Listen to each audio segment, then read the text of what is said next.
50년이 지나 전태일 열사는 노동 분야의 최고 훈장인 국민훈장 무공화장을 받았습니다.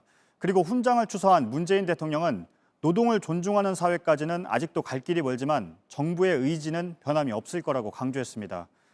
지금 노동자들은 그 의지를 행동으로 옮기길 요구하고 있습니다. 죽지 않고 일할 권리, 너무나도 당연한 이 권리를 지켜달라는 외침입니다. 심각한 산재 사고가 발생했을 때 경영자에게 직접 책임을 묻는 중대재해기업처벌법이 그 가운데 하나입니다.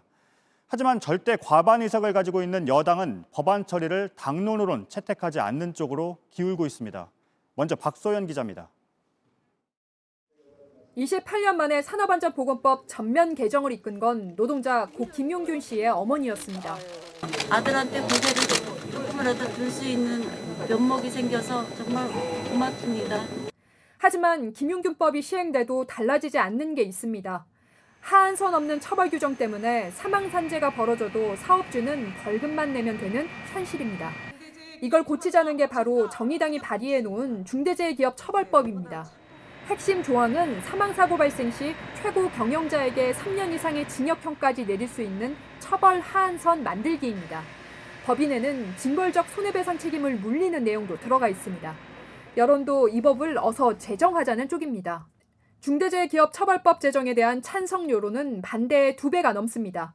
특히 여당 지지층에선 찬성이 80%도 넘었습니다. 그래서 여당 이낙연 대표도 어제는 법안을 당론으로 처리할 가능성을 내비쳤습니다. 하지만 지도부에서 하루 만에 이걸 뒤집는 입장이 나왔습니다. 여러 이해관계가 얽힌 법안인 만큼 당론으로 밀어붙일 수 없다는 겁니다. 중대재해기업처벌법안은 고 노회찬 의원을 비롯해 정의당 의원들이 과거에도 여러 차례 발의했지만 거대 정당들의 외면으로 번번이 자동 폐기됐습니다. 이번엔 국민의힘까지 정의당의 연대 의사를 밝혔지만 민주당이 당론 채택을 꺼리며 머뭇거리고 있습니다. 이런 가운데 민주당은 산업안전보건법 개정을 별도로 준비 중입니다. 기업과 최고 경영자에게 책임을 묻는다는 줄기는 같으면서도 처벌 수위는 과징금으로만 하는 방향입니다. 민주당 일부 의원이 준비 중인 중대재해기업처벌법안도 있긴 하지만 일부 사업장에 대해선 유예기간도 주는 내용도 담겼습니다.